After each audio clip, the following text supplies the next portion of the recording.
We are in progress. Okay. So as I mentioned, last I checked, we had 608 registrations. They were coming in the last moments, and from 45 countries today. So a ton of interest in this really important topic. It's really exciting to see you all here, and thank you so much for joining us. I also wanted to just share some of the feedback you gave us when you registered. We asked people to share what they were doing in terms of dismantling racism and supporting equity and justice. And I'm not going to read all of these for you. I'll let you sort of germinate on them right now, but you'll see they are a range of things. They include things that are very personal and individual, and they include things that require systems and structures as well. All of these things are incredibly important.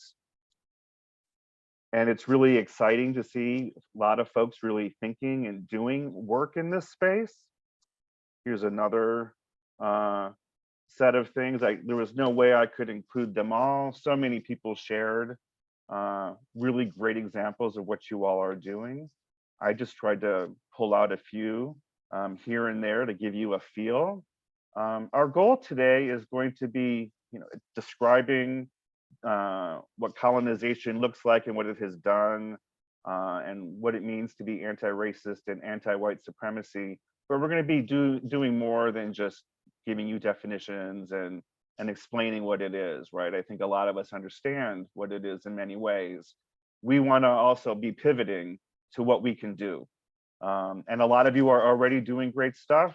So hopefully all of us today, we will find out new things we could potentially do, be inspired to connect and network. None of this is going to happen on our own. This is going to take all of us. And as a white person, I also just really want to call out my fellow white people. We are responsible for these issues, these colonization issues that continue to plague the world today. Racism and white supremacy is our fault, right? And so I want us to sit with that and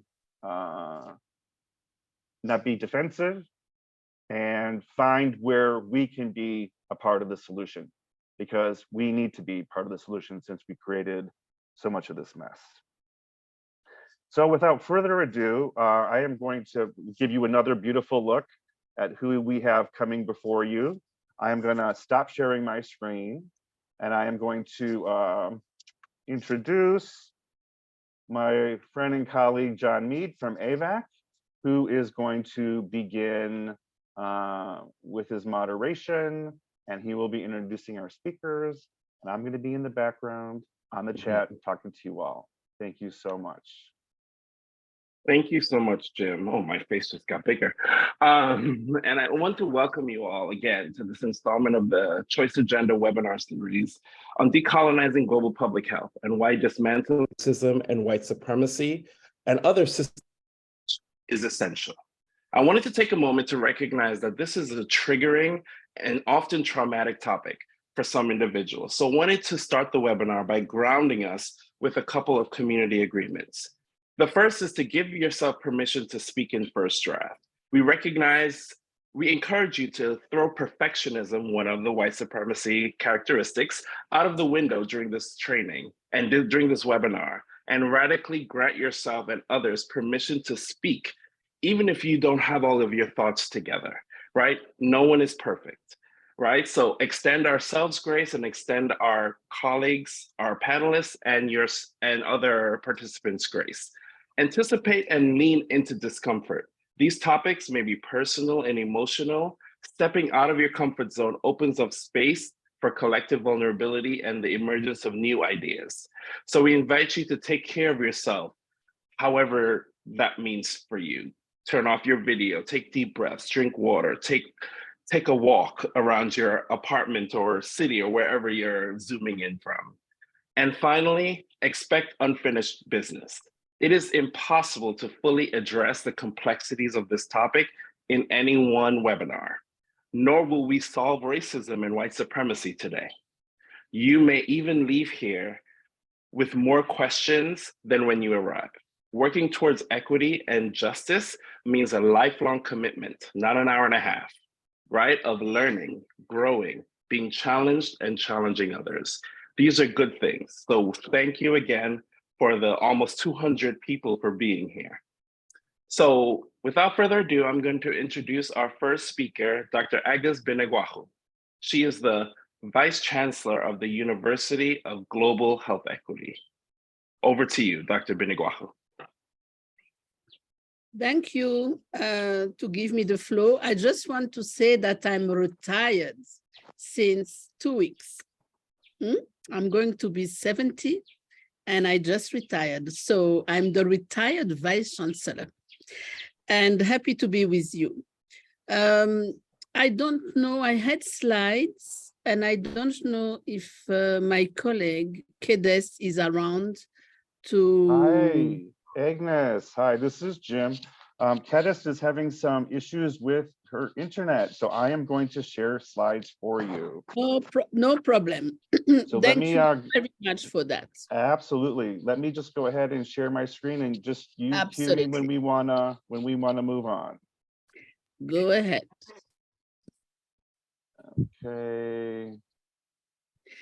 Very good. So this is just the subject, so the title. So go to the next one. This is what I will talk about, so we can go to the third slide directly. Thank you. So this is a reminder that the term colonization was first defined by a German economist, Moritz Julius Born, as the process by which countries achieve self-governance. It was used to describe the political phenomenon of independence and associated with the creation of self-governing nation states. And it was important at the time where more than half of the world was colonized by the others. Later, historians argue that the definition of this term was broadened to cover the elimination of all consequences of colonial experience, be it political, cultural, economic, or psychological. In fact, it was later used to refer to the removal of the supremacies and privilege that are manifestation of the legacy of the colonialism and are linked to the geography and skin color as well as culture. However, the cause and effect relationship needs to be seriously analyzed and reframed. Acts of colonialism per se are the product of a mindset that allowed Europeans to justify colonialism, enslavement, stealing of lands, diversion of wealth from colonies, the destruction of culture, religion, and history to disenfranchise colonized population and create a global false narrative to justify their action that still prevail today. Next slide.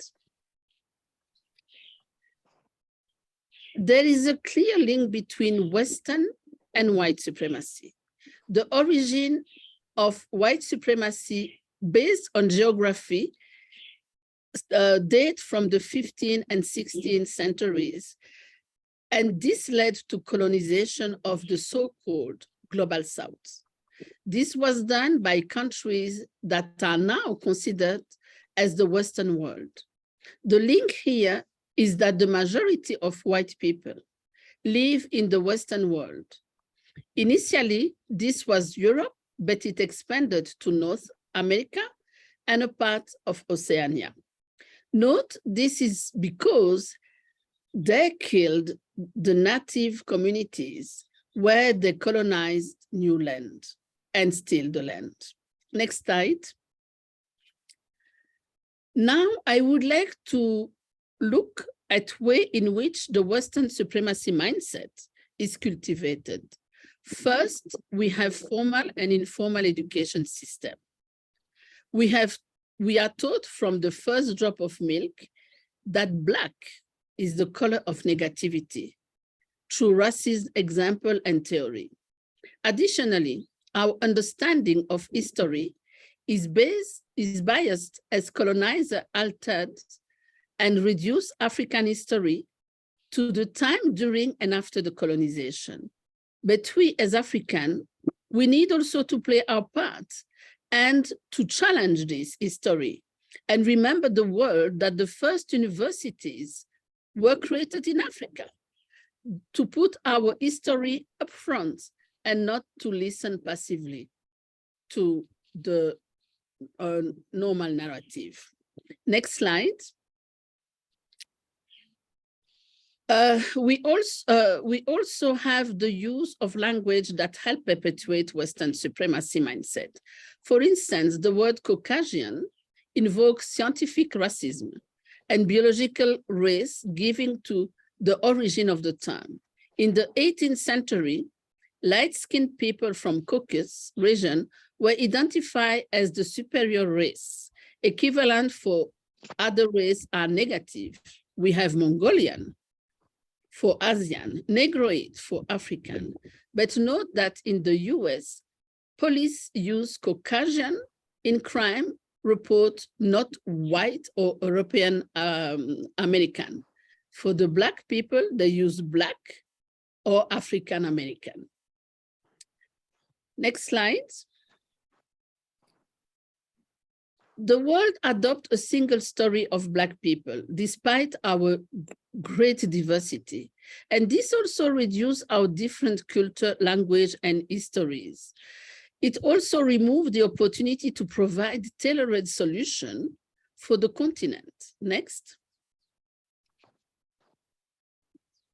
We also continuously told that African is receiving money. Can I have the next slide?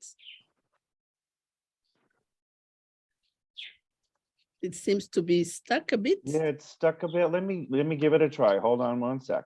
Yes. There we go. How's that? Thank you. Sure. We are continuously told that Africa is receiving money from Western world, when in fact, aid to low and mid-income country does even not compensate what is taken out through illicit financial flow, expatriated profit, and brain drain. It has been calculated that a net of 42 billion US dollar is extracted from Africa each year.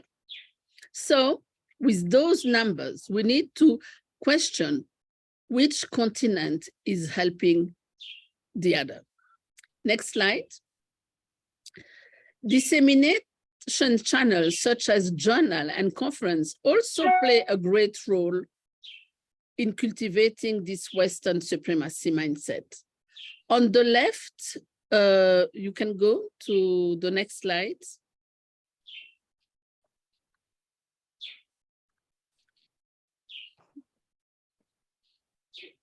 You have this article published on COVID-19 in low and mid-income country with no authors living in low and mid-income country that had nearly 700 citations since it's between June to 2020, and this was it was published in May. Between May and June, 700 citation. And on the right, you can see an article written by 17 authors, 16 from whom are from Africa, and published during the same period by people doing the work, living in Africa, talking about what they do, and they got only 66 citations. They had problems to go in prestigious journal. So even the publication system is a tool that is used. It's not used, but that inconsciently, with not knowingly, support the white supremacists. So we need also to correct this bias and cultivate Western scientists through peer-reviewed journal, cultivate also scientists from low and mid-income countries. Next slide, slide 10. The expectation, the expectation to publish in English and made the requirement of journals that are renowned is a huge bias for people who are publishing from the low and mid-income countries because of what we call ventriloquism. Ventriloquism is a word used the first time by Professor Tirusha Naidu from South Africa, and saying that to be recognized and published, low and mid-income country scholars enunciate ideas, use words, and adapt themselves to what is said in high-income countries because it's the only way to be published and access global competitive grants and also access high-impact journal. This perpetuates the white supremacy mindset. So conditional high-income countries scholarship also have for result to promote white supremacy. Next slide. The disproportionate representation of low and mid-income countries in leadership position also is caused by and contribute to this Western supremacy mindset. 75% of leadership positions in global health are held by high-income countries, even though they only represent 17% of the global population. Note that where these programs are based impact also the content, as they create content based on their own history and on what they know. Next slide. As academia is home of most research done in global health, it is important that we discuss how global education is. According to the study published by BMJ 3 years ago, the world academic capital of global health is locked in rich countries, with 88% of global health master program located in high-income countries. These scores are often inaccessible to those of low-income countries because of problem of visa to go there and also the cost to access this education. Next slide. We need also to ask the question about what are the implications of the Western supremacy mindset for how we conduct our professions. In global health practice, there is the expectation that knowledge is only and essentially generated by high-income countries. There is also an unwillingness to learn from low and mid-income countries. For instance, low and mid-income countries controlled the pandemic, the COVID pandemic, better than high-income countries before the vaccine. Because when vaccines were available, high-income countries got access to them, and low and mid-income countries had serious difficulties to access them. Remember where we were 3 years ago. However, there was no willingness to learn from how low-income countries have managed to control the pandemic before the vaccine. In research and partnership, PI are expected to be from high-income countries. Funding is managed by them, and they select area of studies many times regardless of how relevant it is for low-income countries' context, in general and also in details. We also have the issue of funding being provided to high-income countries group for low and mid-income countries studies. Remember a few years ago, $30 million US dollar grant was given to a consortium of 7 institutions to study malaria in Africa. None of those institutions were from Africa, while we have in Africa institutions with fantastic experience in malaria. They were going to be studied by people who know less than them and coming from far from Africa. Lastly, we have what I call the Ertiland effect. Ertiland is retired now. He was my colleague who worked hard for the creation of the Rwandan community-based health insurance. the first national health insurance in the developing world. And when I talk first, it's for covering the nation. Tian was busy working, never published, share his data with colleagues at the World Bank. Those colleagues published without citing him, and they became the recognized experts of the health insurance, community-based health insurance in Rwanda. And Tian, who did all the work, was even not recognized anywhere.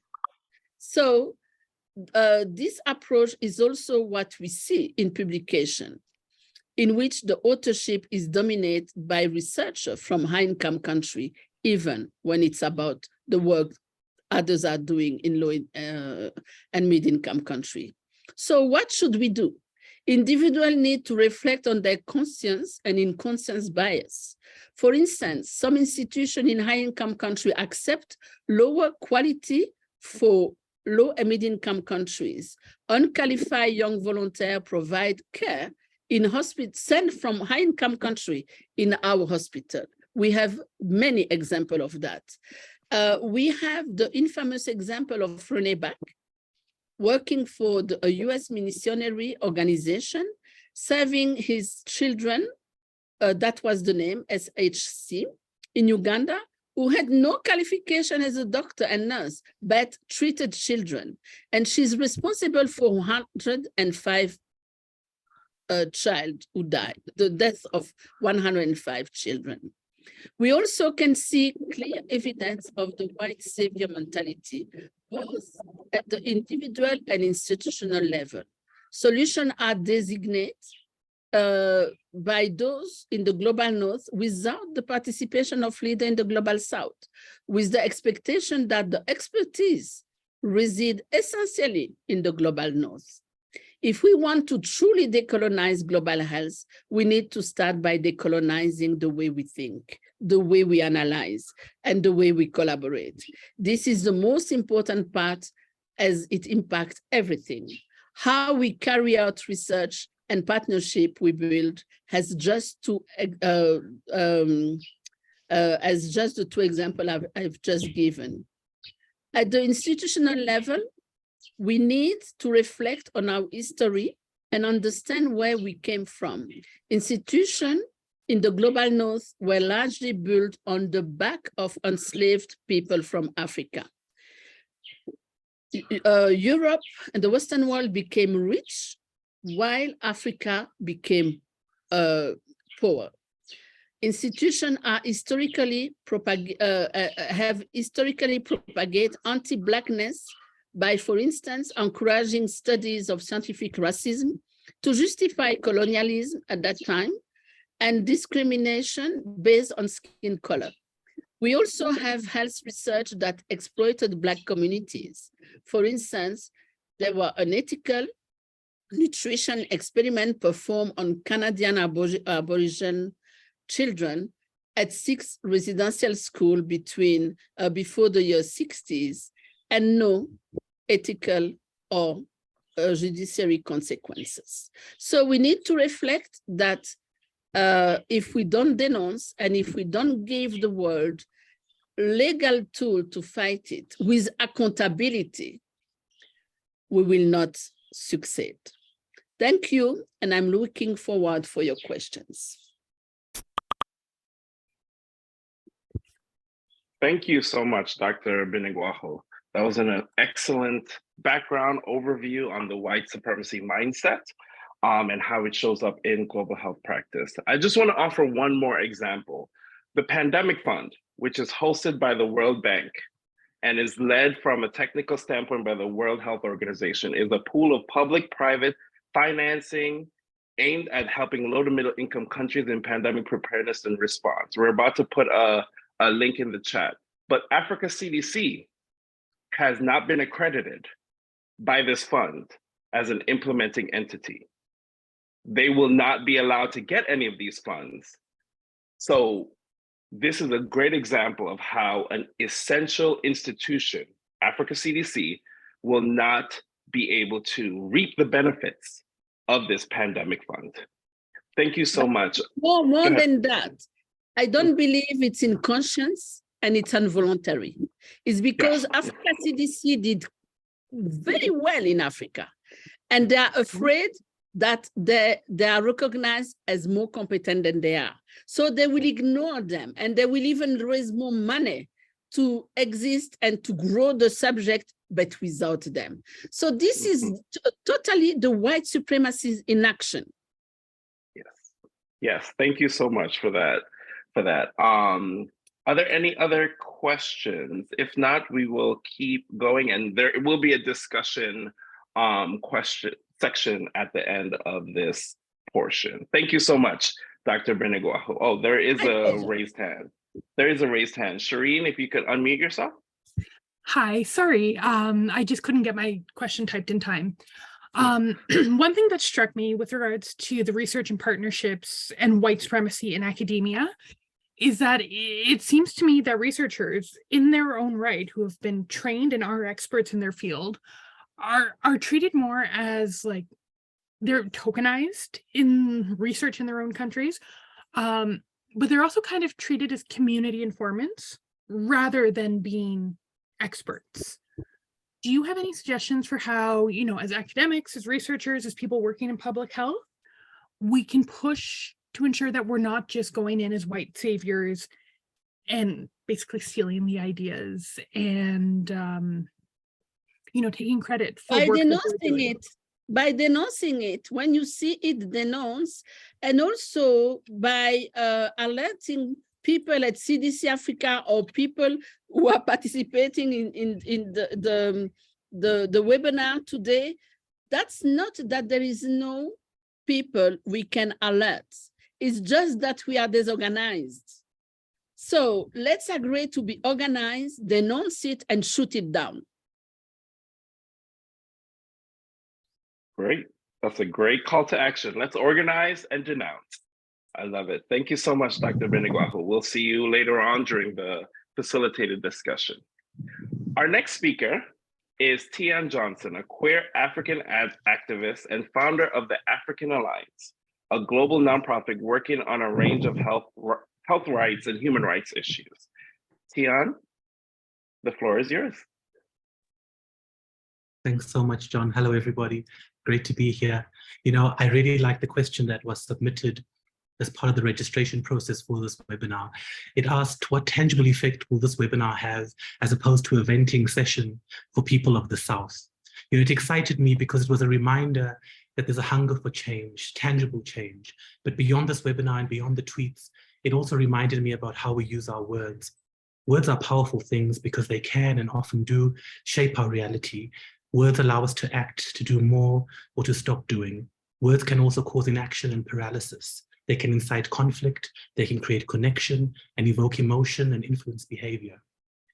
One such word, of course, is decolonization, which frames an ongoing discussion about how we understand colony, a process of centralizing power and agency and relegating all else to the sidelines, where decisions are made at the center and distributed to the sidelines, where trends are set at the center and taken up at the sidelines, where ideas are crafted at the center and enforced on the sidelines.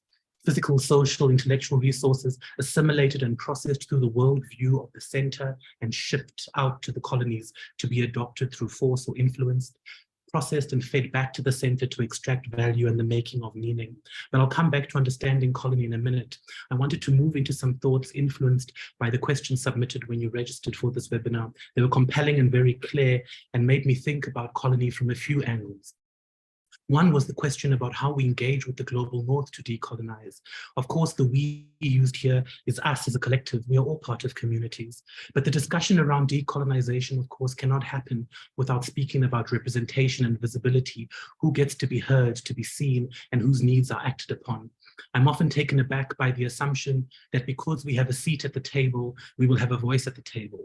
And that voice will not only be heard, but that what has been said will see the light of day in a resolution, in a strategy, in an action plan, in a budget. In our decades-long work to ensure that clinical research meaningfully engages communities, we see this too often. Robust groups of community voices being engaged, yet it is community engagement that is frequently the first line item to be cut from the budget, the first set of activities to be scaled back. So in our context, we cannot discuss the global north without talking about resources, money, voice, power, and visibility.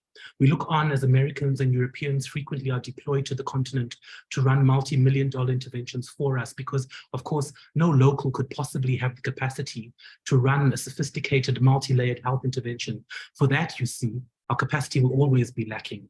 Our writing skills will always need to be strengthened. Our grammar will always need to be checked and signed off. And our financial reports will always be treated with suspicion. Just like when we could not tell the time to take treatment for HIV, just like the time we were labeled as anti-science and anti-vaxxer at the height of the pandemic. We were far too primitive, you see, too unevolved, too unsophisticated, too unreliable. So we need not make the mistake of assuming that we arrive at these tables as equals. We are not. I have the privilege of serving on a donor body that has equal representation of donors in civil society. And while equal in number, there's not one moment that I would regard my voice as carrying equal weight to the colleague from a donor government whose funds allow us to exist. This dismantling that we speak of can and does and must continue to happen at multiple levels. It must happen at a personal level, and this can be overwhelming. You might wonder where on earth you begin to chip away at the centuries-old monster, how you might be able to make a difference, how you might be able to shift that needle even ever so slightly towards justice. It can look like many things. Taking the time to understand white supremacy, to understand colony, and face a reality that might be uncomfortable about what we need to do to speak out, which is easier said than done in this world that deploys violence in so many forms against those of us who dare to speak. It must also happen at a household level. If we can and do realize that one of the most impactful ways to stem the tide of gender-based violence, violence against women in our lifetime, is to invest in working with children from a young age on how they perceive the world, how they understand and process discomfort, anger, and joy. Surely then, it is equally important and interlinked to invest similarly in walking the journey with children and young people, on beat discussions about skin color, about privilege, about language, about the power of words, and what preparation is needed to navigate a world that is set up to be anti-Black and celebrate proximity to whiteness. In terms of the sector, we can see an increasing amount of donor and philanthropy groups embrace discussions and to some extent actions, including strategy and spending alignment, to reflect the growth and evolution of understanding issues related to and as a consequence of white supremacy and colonization. In some of our work with the world's largest philanthropists and donors, we work with them to push the envelope and consider hard questions about what it means to reconcile the staggering power and resources that they have with the expressed desire to shift power. So the journey ahead is a long one. At the office, can we continue to discuss diversity, equity, and inclusion? To explore if diversity, equity, and inclusion itself is a product of the system. The DEI movement in the US has roots in the 60s civil rights movement and has grown to include gender, sexual orientation, religion, country of origin, and other identities, with the focus of moving to tolerance, the acceptance of integration, of workplaces, schools, and communities, then later multiculturalism, and since the early 2010s, an emphasis on accountability to ensure that diverse groups are represented at all levels. So can we then discuss the roots of the system, including the one that gave us DEI, that is inherently oppressive, anti-poor, rooted in slavery and colonization, and violent, designed to appease oppressors, to give them a sense of validation in being the ones who have the power to include, have the power to give access? Is the default of diversifying not already assuming a cishet white colonizer default? What incentive exists for white people to release power and therefore provide equity? Is the system that can be reformed through DEI? Is this the same reason perhaps why we can't, for example, reform law enforcement by deploying more Black or more LGBTQ officers? So perhaps DEI is giving us exactly what it says on the box. And for this approach to have meaning and be sustainable, should it not come along with measurable shifts in power to transform the space in which it is deployed? So colleagues, if we are intent on decolonization, we have to respond to the dehumanization of the colonized and support the reclaiming of humanity and dignity.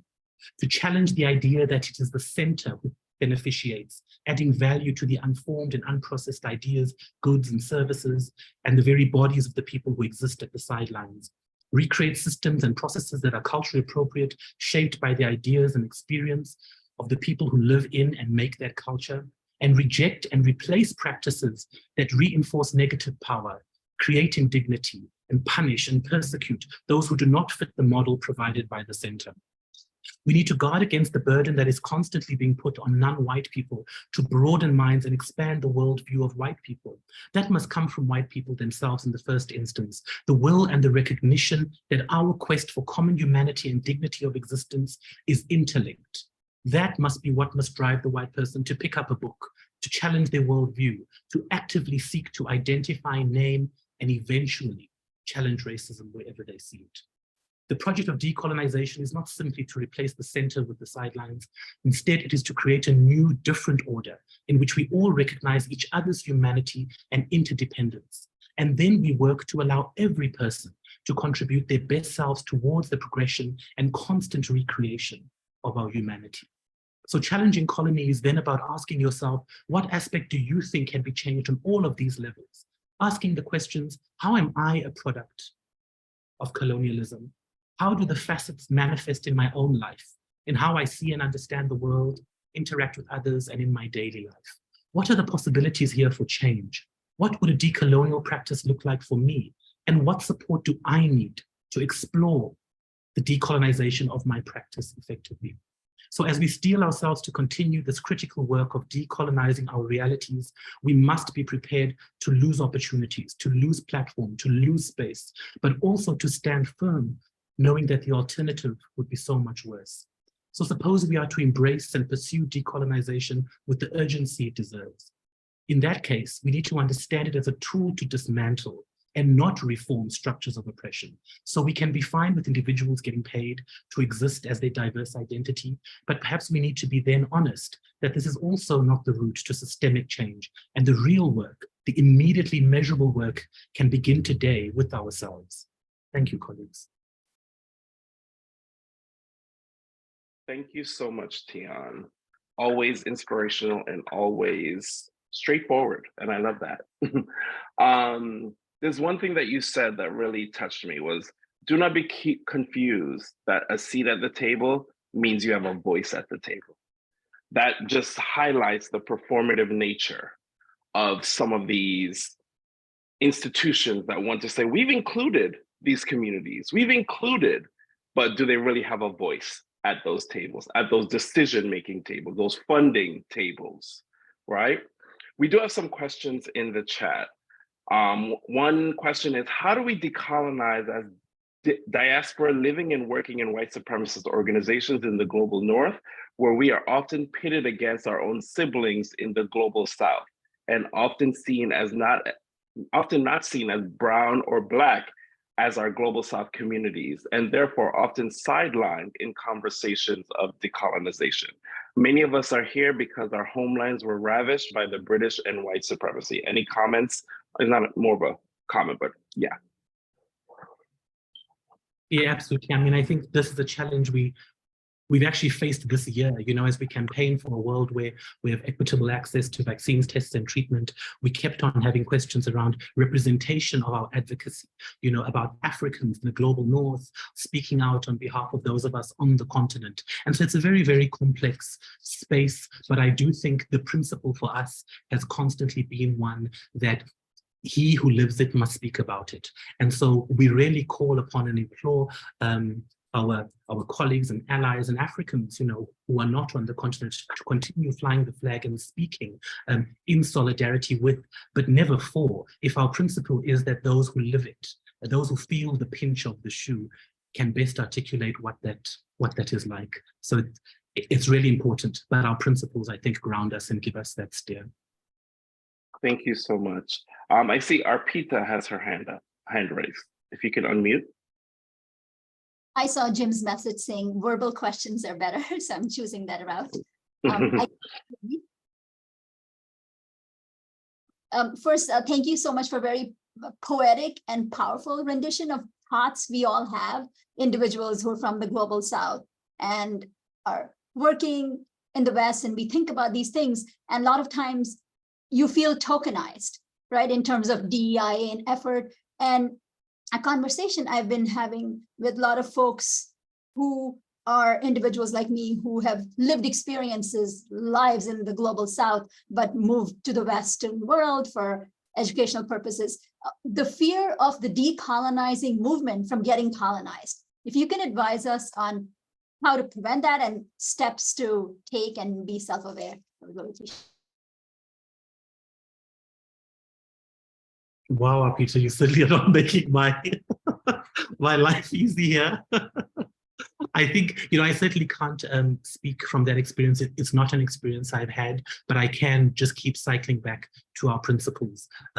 Always to, remember that those who are not living in the global South, and we're even trying to move away from global South to majority world now in most of our discourse, is really understanding that we need the solidarity, we need the support, no matter where you are in the world, But I think that there is an unquestionable power that comes from speaking whilst living in that reality, that we've found to be particularly strategic and, just really authentic in our advocacy work. We've run into problems, before when we've had, folks from the continent, deeply rooted in the continent, but perhaps, living in Brussels, Amsterdam, or in DC, we have run into problems because, of course, that's the first thing our detractors will come for.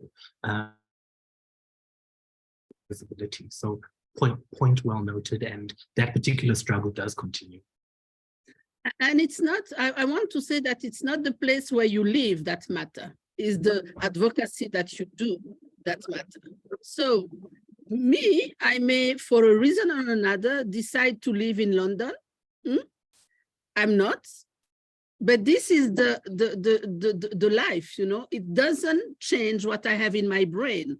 So judge the people for what they do, not for where they are. Thank you so much for that, Tian, and for that addition, Dr. Binagwaho. If you have a question for Tian, or we will be having a facilitated discussion, in interest of time, we do have to move to the next speaker. Our next speaker is Tori Cooper, who serves as the Human Rights Campaign's Director of Community Engagement for the Transgender Justice Initiative. Tori, over to you. Good morning, everyone. As we say in the US, and particularly in the South, the two previous speakers have taken me to church in the most affirming way possible. Thank you. I feel like I want to go out and turn over tables. So I have a short presentation for you all. I'm going to share my screen, and you may hear a timer in the background. That is so that I stay on time as much as possible.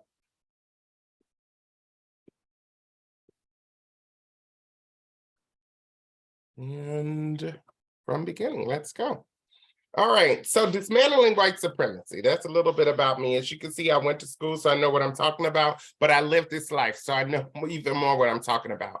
I love to put this disclaimer in my presentations. I'm an expert, but I'm not the only expert. You've heard from two different people already who live in two different places. I'm the third. We each have different experiences. We each know what we're talking about. And in the spirit of cultural humility, we understand that there's also more to learn. Words and language are fluid and regional. That means words change over time, language changes over time. It's also regional. At the moment, I'm in Washington, I forgot where I am. I'm in Atlanta, Georgia. And so there's some words that we would use in Atlanta that might get you punched in the face for using them in Washington, D.C., and vice versa. So words and language are fluid and regional. They have more than one meaning, and that's on purpose. We also don't have to agree to be agreeable. There may be some things that you don't agree with. Absolutely okay. There's also power in okay. I thought about what dismantle means. Dismantle means to take apart, to demolish, to disassemble. And the truth is, we must dismantle oppressive systems. There is absolutely no choice. We must dismantle oppressive systems by changing power dynamics. This means creating more safe, affirming, and diverse care models that more closely reflect the people being served. I worked for an organization in Atlanta. I worked for a couple of CBOs. And at the last organization, I remember having a conversation with the executive director. And we were just walking through the halls, just having a really nice conversation. And he was saying, well, I just want to know where we should go next. And I opened the door to the waiting room and I said, you shouldn't be asking me. You should ask those people. That's how we dismantle oppressive systems. When we talk to the people who are actually there to receive, particularly in this case, HIV care, that's how we dismantle systems. We change the trajectory and the direction of things from how they've always operated, from the status quo. I wanted to really approach this from the point of view of intersectionality. And when I use the term intersectionality, when we use the term intersectionality, these are some of the different aspects that make us who we are. Education levels. There are folks who will judge you based on how much or how little education, formal education that you have. Sexuality or the appearance of a certain sexuality over one. Ability or disability. Certainly age. I'm 52 years old. I'll be 53 in a matter of weeks. And there are people who will discriminate against me in part because I'm not old enough or I'm not young enough. My gender or everyone's gender. Each of us has a gender or various genders, however you define gender for yourself. And that can set you up for additional discrimination. Your culture, ethnicity, your language or languages or lack of language, also class and perceived class, because simply because something looks like a diamond doesn't mean that it is. And race, and I purposely said race last, because for many of us, race is one of the first things that people see about us. And so many of us experience, particularly in healthcare systems, we experience being treated differently simply because of our race, where all of these other factors play in a little bit later. Intersectionality is the understanding that our multiple identities set us up for discrimination by othering us, assuming that whiteness is the status quo. Intersectionality is where racism, sexism, homophobia, transphobia, ableism, xenophobia, nationalism, tribalism, and all those other isms overlap, creating multiple oppressive systems. Intersectionality reflects a system where married, white, cisgender, heterosexual men who own land have more privilege in society than every other person on the planet. Intersectionality dictates that the further you are from this fake archetype of perfection, the more problems that you will have in society. In other words, if you're not married, white, cisgender, married, white, heterosexual, cisgender man who's a landowner, then you're going to have problems. And the further you are away from that, the more problems you're going to have, because they created so many of these oppressive systems to benefit themselves. Each of us holds multiple identities. No person is just Black or white or Hispanic or Asian or indigenous or however you define yourself. I do an activity when we have more time where I have people describe themselves using commas. I am Black, comma, I am this, I am that, all right? Each comma you use to describe yourself is a part of your intersectional identity. I am a size fluffy, Black transgender woman who lives in the South of the United States. Think about all the different ways that you describe yourself. And those are some of your intersectional identities. Think about where your parents and your grandparents were born. That also becomes part of your intersectionality. Think about the community where you live and the community where your parents were born. Think about how your last name is spelled, and think about the first language that you learned as a baby. All of those are part of your intersectional identities. So being a size fluffy is not ideal in a world obsessed with diets and a white European aesthetic. Being Black in the United States comes with a 400-year history of slavery, racism, and systemic oppression. The world loves and hates women. Remember, these are the ways that I describe myself. The world loves and hates women. In the Christian Bible, I happen to be a Christian. In the Christian Bible, Mary is one of only 93 women named in the 66 books of the Christian Bible. out of 3,237 people who are actually named.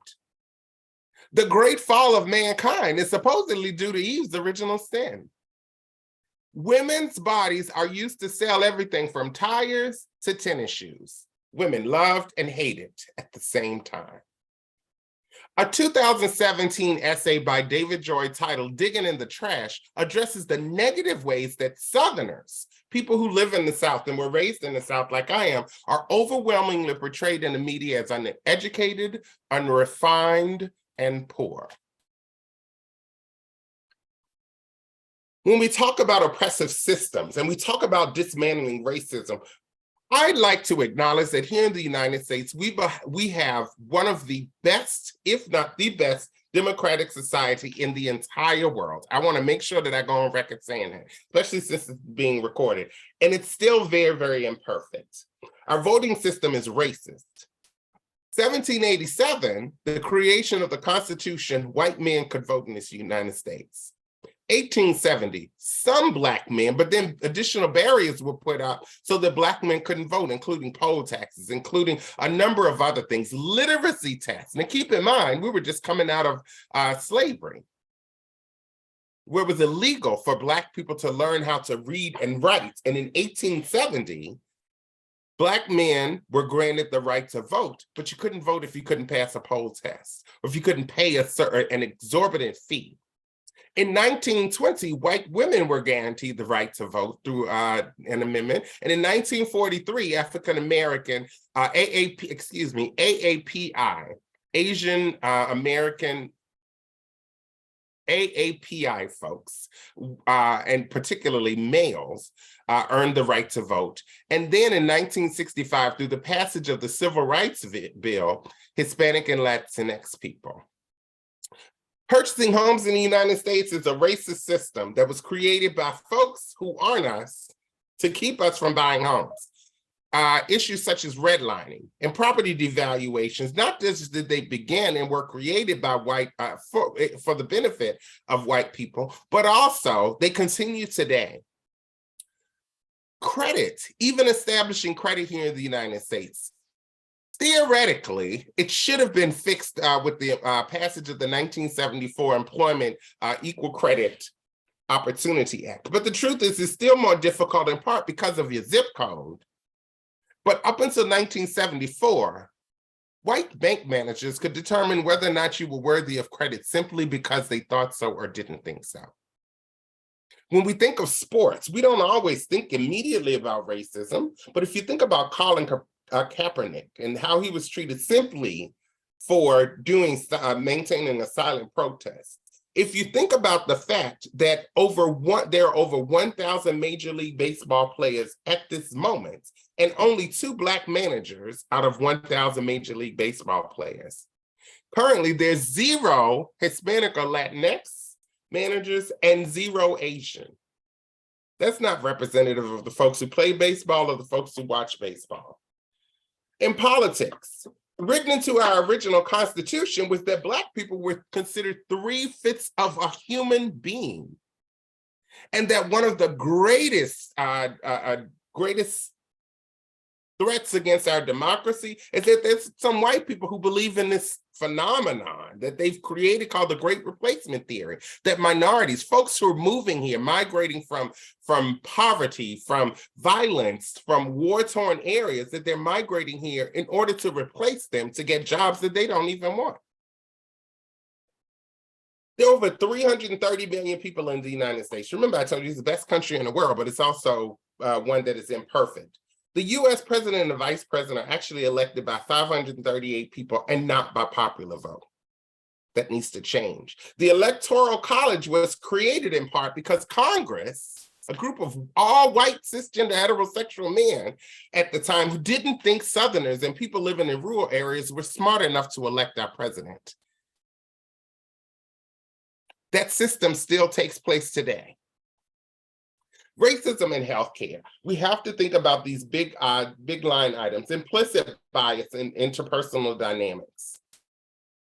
You judge me based on who you think I am. Pain treatment. We know that here in the United States, Black women are diagnosed with fibroids at similar rates, perhaps a little bit more than white women are.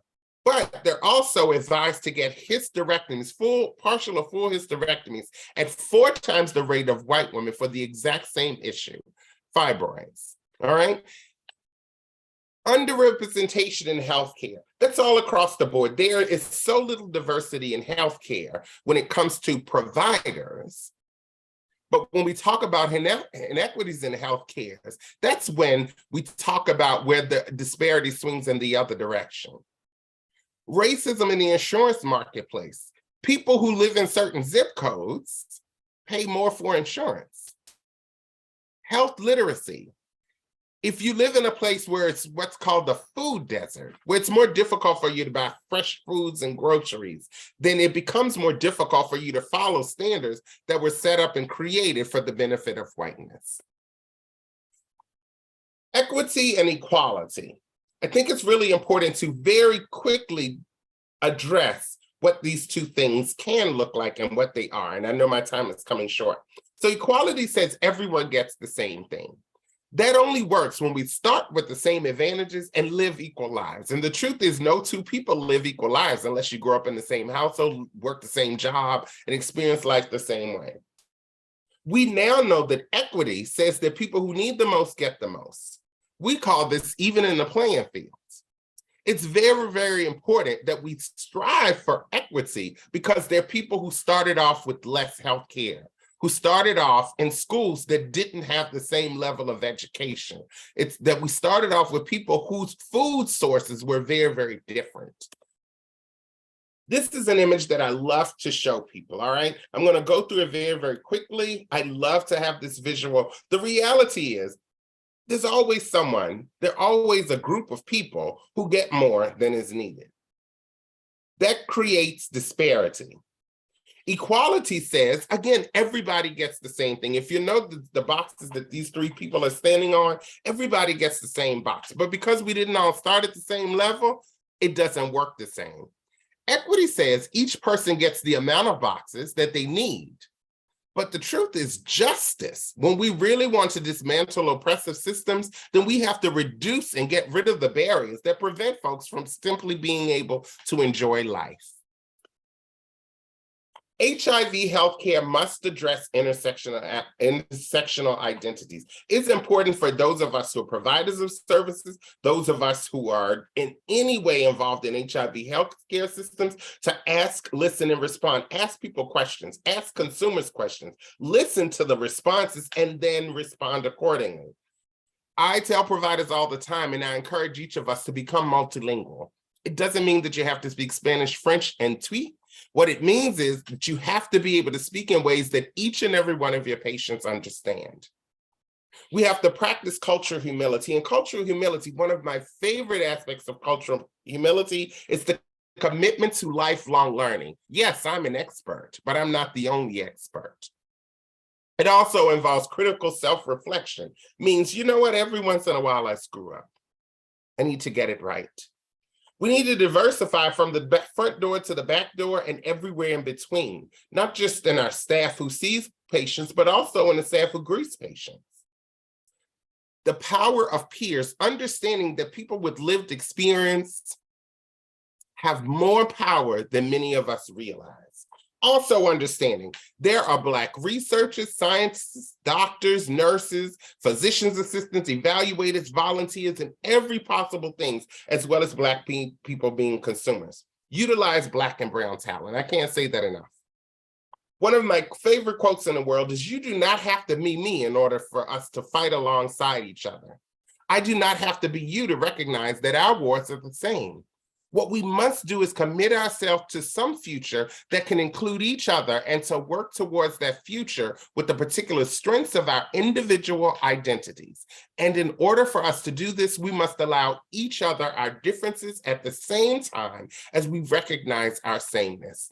I navigate this world as a transgender woman, and unless you're transgender, you don't fully understand what that means. But it doesn't mean that we can't fight together to dismantle oppression. My name is Tori Cooper, and that is my time. I am ready for any questions that you might have. Thank you so much, Tori. If I knew I was going to church, I would have put on my Sunday best. Thank you so much. Are there any questions for Ms. Cooper?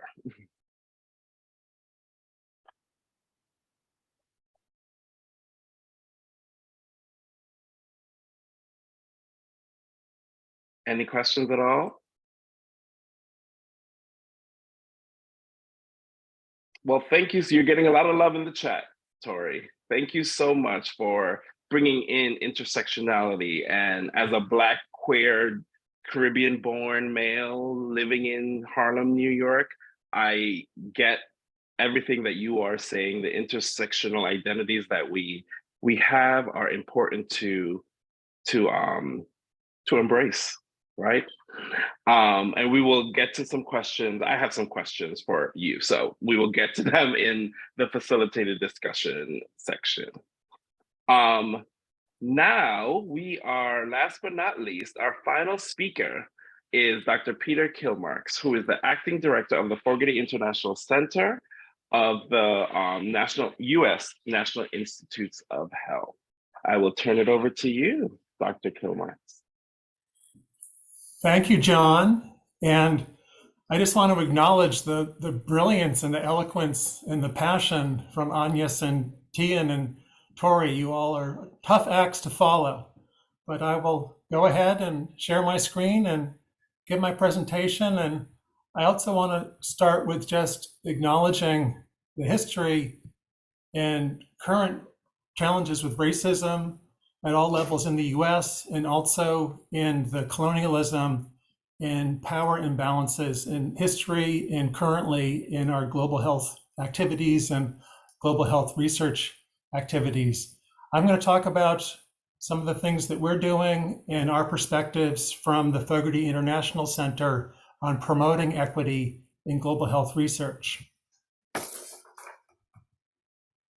And let me start, just make sure everyone's aware that the NIH, where I work, is the largest funder of global health research, but we have a very strong rationale in our science and health mission to pursue global health research.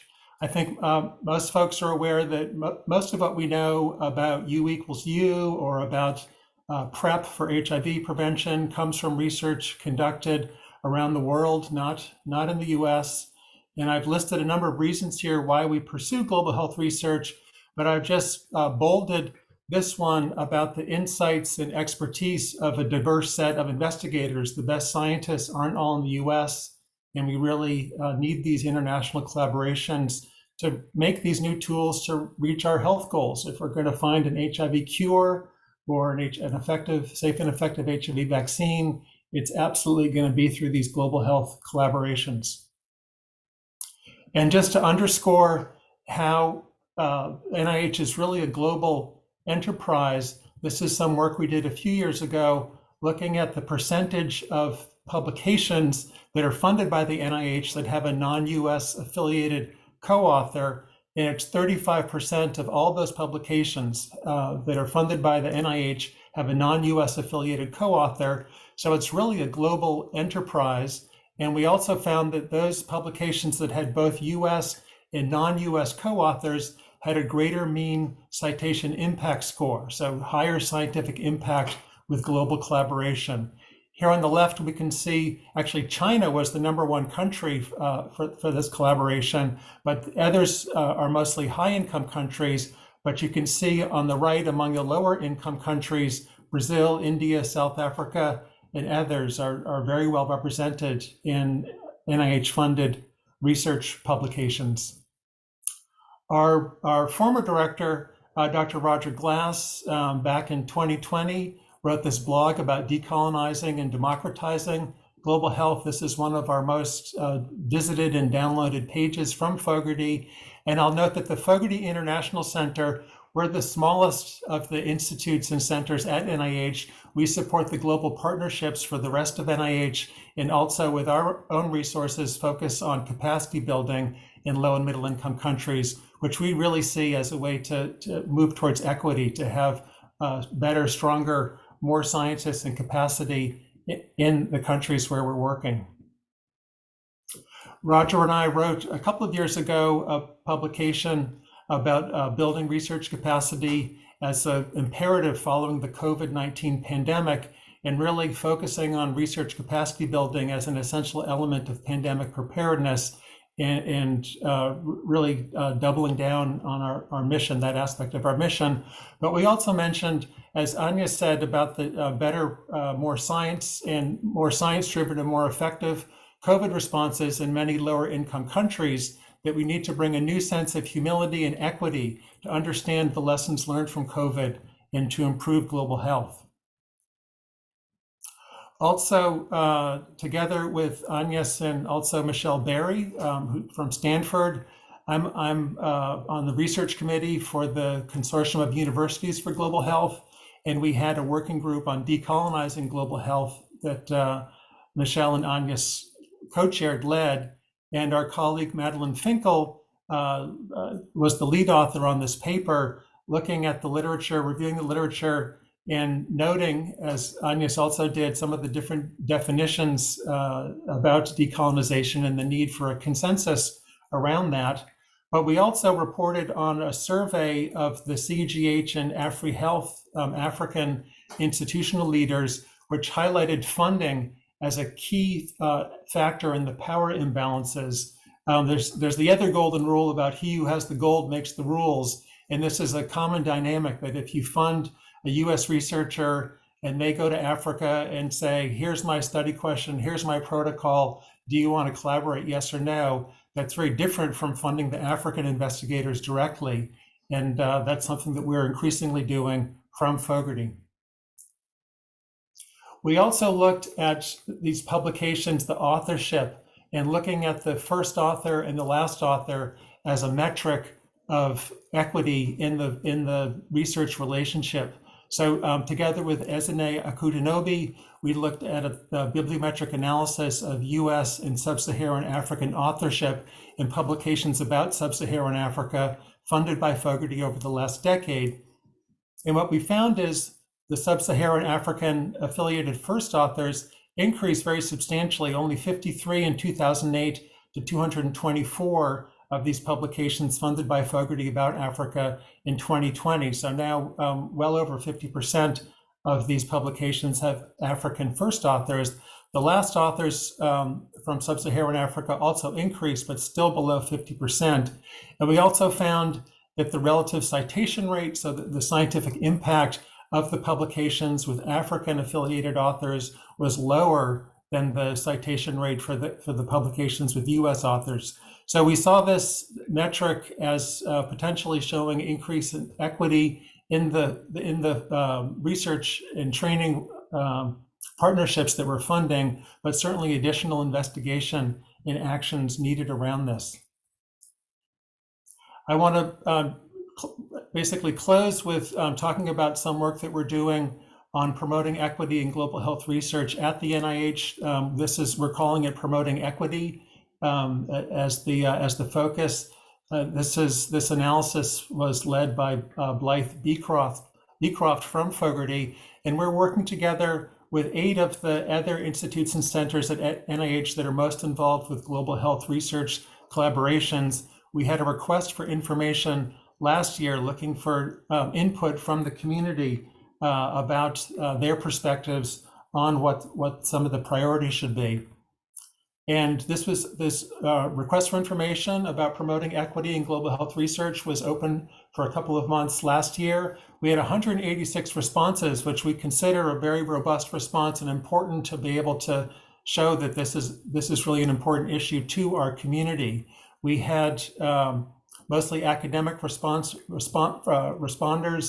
mostly from America and sub-Saharan Africa, and pretty evenly divided between respondents from high-income countries and from low and middle-income countries. And some of the key themes are listed here.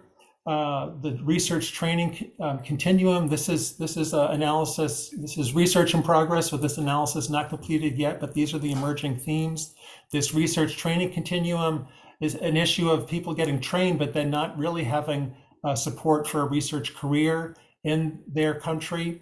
Inequity in the research partnerships, data access and ownership. Often the data belong to the US or high income country researcher, and the lower income country researchers don't have the access. The ability to have grants management and administrative infrastructure is so important to be able to receive funds and manage funds directly. Representation and peer review. Most of the NIH peer reviewers are American and US based.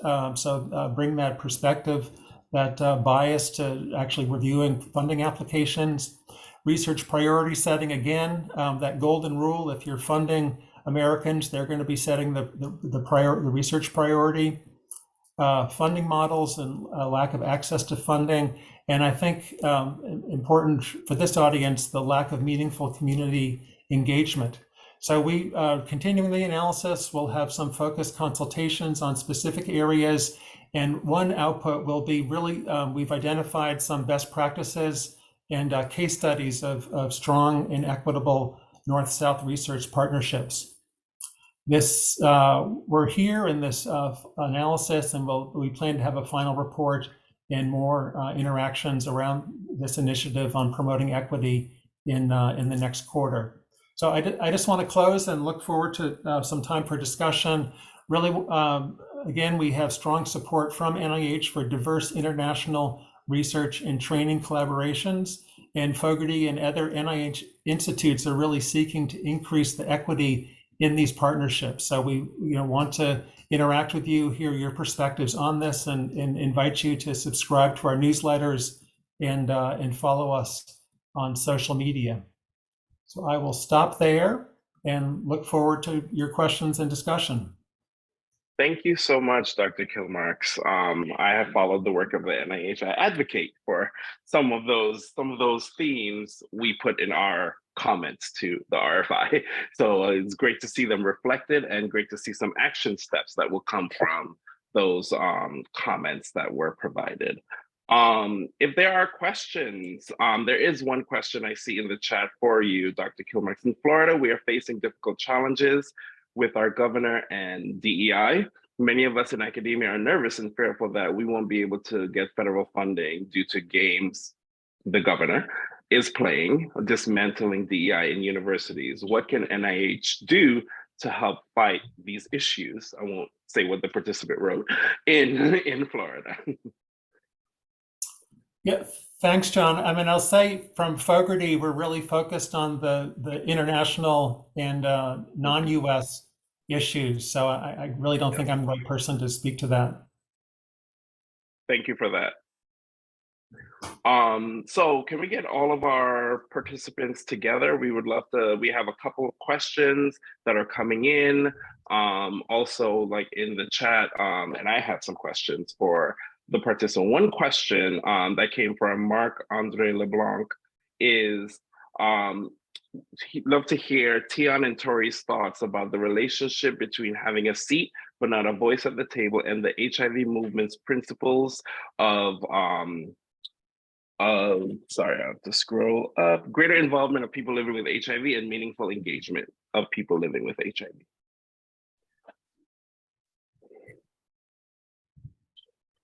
Thank you, Tori. Yeah, I think, I think for the longest time, the benchmark was have a seat at the table. Let us see you at the table, be at the table. But I think we quickly found out that we sat at endless amounts of tables.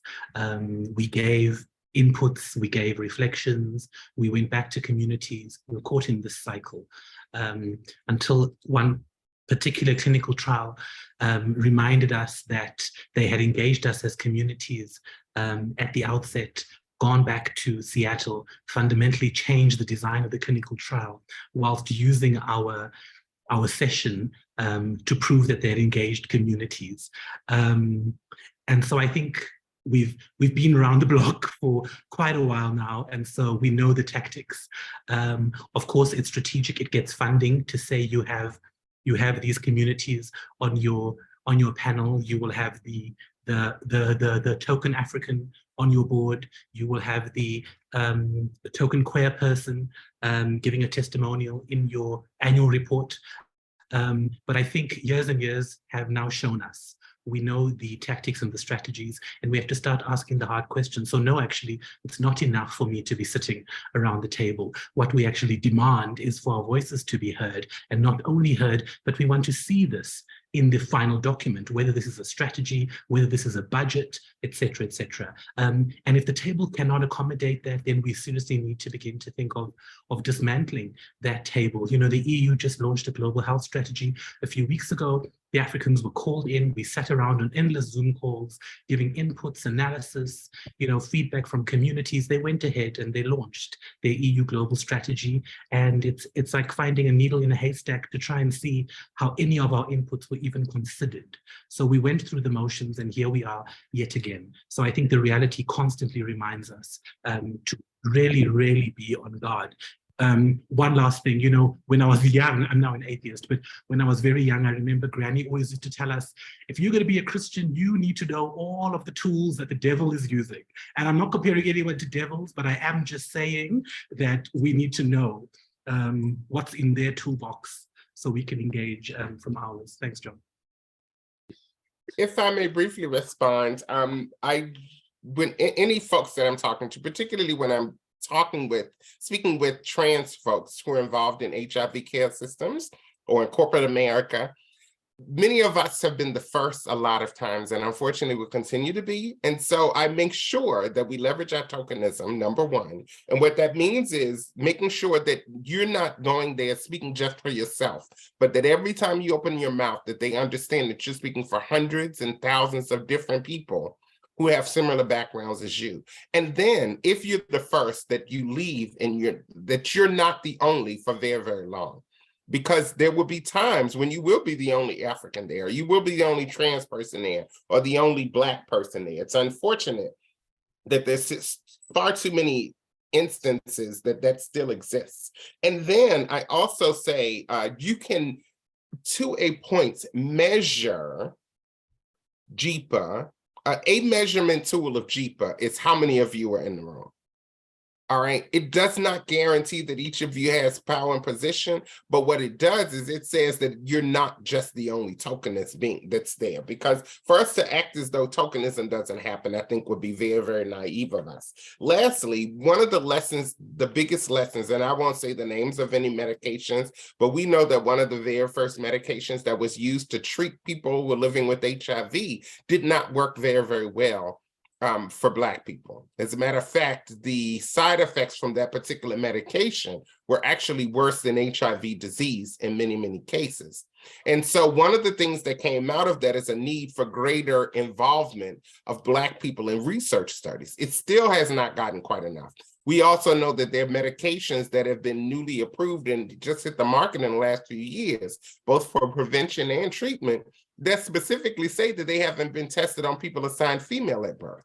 So there's still so much more to do, but we have to make sure that we call out every single instance when that happens, and then offer a solution. So not just call out, but also do call-ins as well. Because if we give a solution, then they can't say that they didn't know how to fix the problem. Amen. Thank you so much, Tori. And I see, Agnes, your hand is up. Do you want to offer a comment?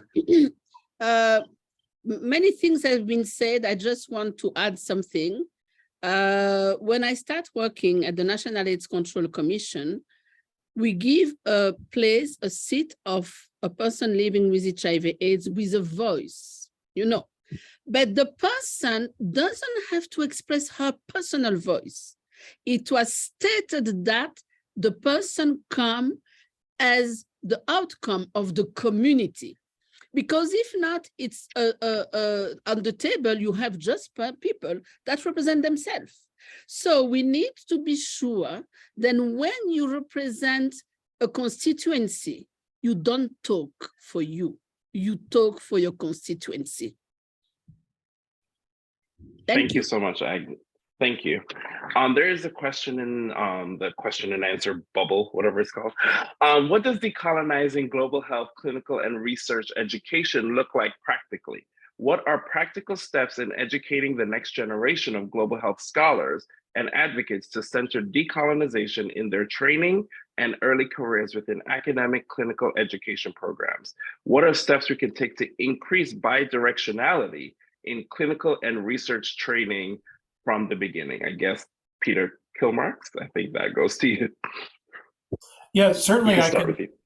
Certainly, I can speak to that. And a big focus from Fogarty and from NIH is to provide more direct funding and training for our colleagues in lower and middle income countries to really give them that grounding in education and abilities. And we've seen, we've been doing this for decades. So some of the people that we've helped support their training are real leaders in the global health response for HIV, for COVID. And so it's really a sort of a generational struggle in terms of supporting people and training them to be able to take those real leadership roles. But we're also increasingly focusing on some of the bidirectional or reciprocal innovation outcomes that we're seeing. So there's many innovations that, as I had on my first slide, that we're seeing coming from other countries that are actually being introduced in the United States. For example, work in Kenya, working with community health workers, being now brought to rural areas in the U.S. A great example is the Friendship Bench from Zimbabwe that was developed by Dixon Chibanda, now being introduced, where lay grandmothers are trained in simple mental health interventions and being introduced. So I think that's being increasingly emphasized in education, in training for our trainees and grantees that are having that sort of bidirectional respect and learning. Thank you so much. So we are nearing the last few minutes of this wonderful webinar. As I mentioned, we are not dismantling racism in an hour and a half. We need a lot more time to do that, right? So I would love to hear from each of our wonderful panelists. Final thoughts or ideas for next steps. What can advocates, researchers on this call do in the next week, month, year, decade in order to put these, so this doesn't become a venting session as one of the comments said, right? What are some of the actions? Anyone can start. So I'll start. I encourage folks to really, in your advocacy and also in your public speaking, really to take on, use I, we, and you to determine outcomes. When you speak from the perspective of I, that is talking about you as an individual. That is me with my social security number. It's talking about the house that I live in and my community and how it impacts the world and how the world impacts my life. And then when I talk about we, I'm talking about Black people, I'm talking about trans people, I'm talking about people who are size fluffy. I'm talking about a whole bunch of different people with whom I share something in common. But then I think equally as important is also talking from the me, from the you. And because I'm Southern and a woman, I can point fingers at people. You is actually giving folks a directive.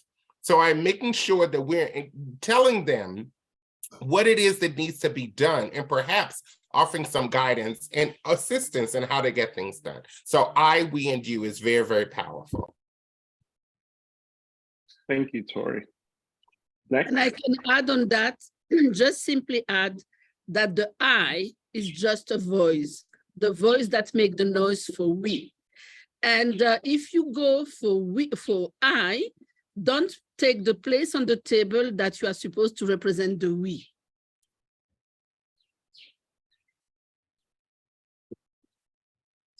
Thank you. Tian and Peter. Thanks, John. I think for me, it'll really just be, two things. It will be know your tribe, know your village, know who has got your back, know who is going to stand there for you. It's a hard fight. It's a fight that, it needs a lot of support. It needs a lot of solidarity. So know who your people are. Be fearless. Be absolutely fearless. break down those tables, disrupt those meetings, grab those mics, absolutely disregard respectability. Respectability politics are terrible. Disregard their titles, disregard their academic achievements, disregard who they know, who their networks are, how close they are with Tedros, how close they are with Biden, what White House committee they sit on. Disregard all of that. Tear them down and let them know that their freedom, their dignity, their happiness, their fulfillment is 100% tied into yours, and there is no other option but to tear this thing down. And lastly, absolutely read up on power. Read on power, understand power and how power manifests. You absolutely have to have that in your toolbox. Thanks, John.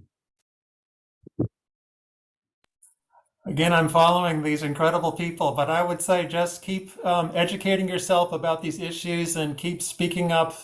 There's many channels now, social media, meetings, blogging, talking. We want to hear from you, know what these issues are. Why aren't we having access to the data?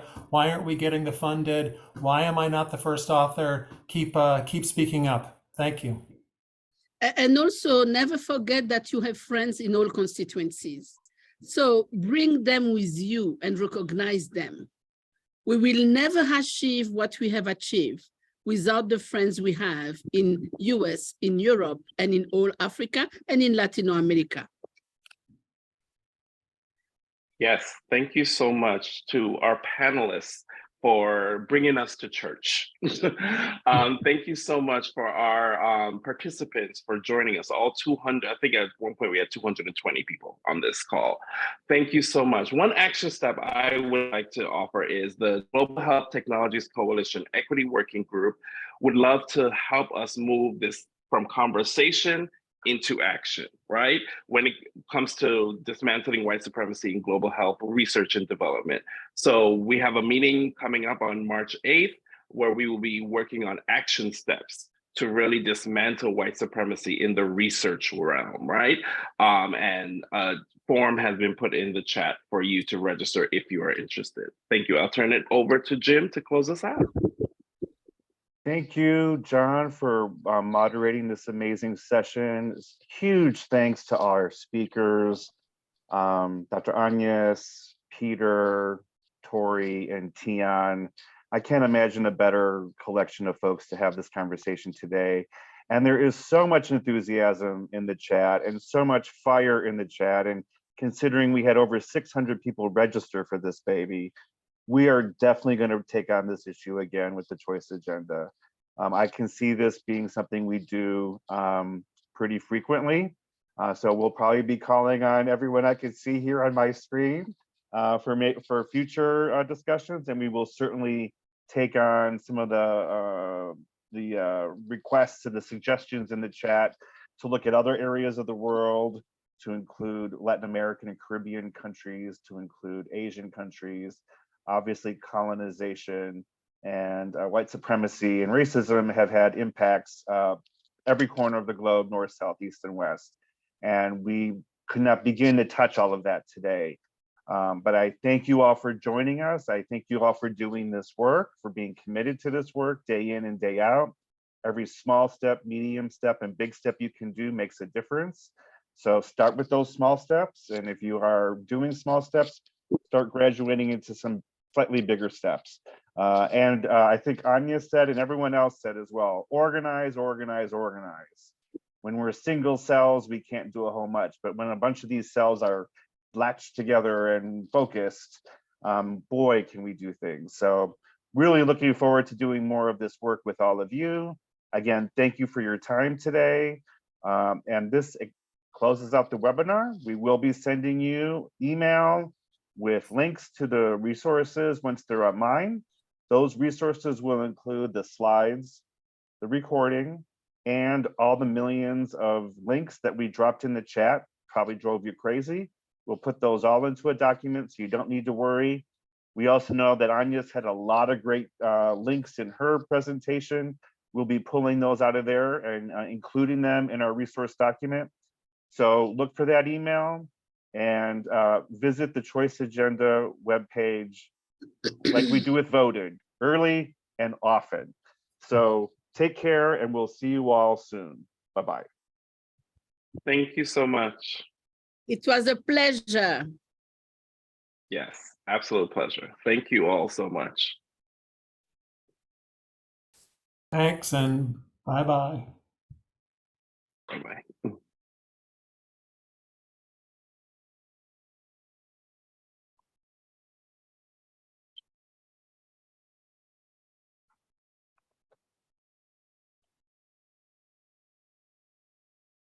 I copied the questions already, Jim, so just so you know. Oh, awesome. Please send those to me. Yes, will do. Oh, and I actually am gonna stop recording. For those of us left here, I often forget to start recording, and I sometimes forget to stop too. So here we go. I remembered both. Have a great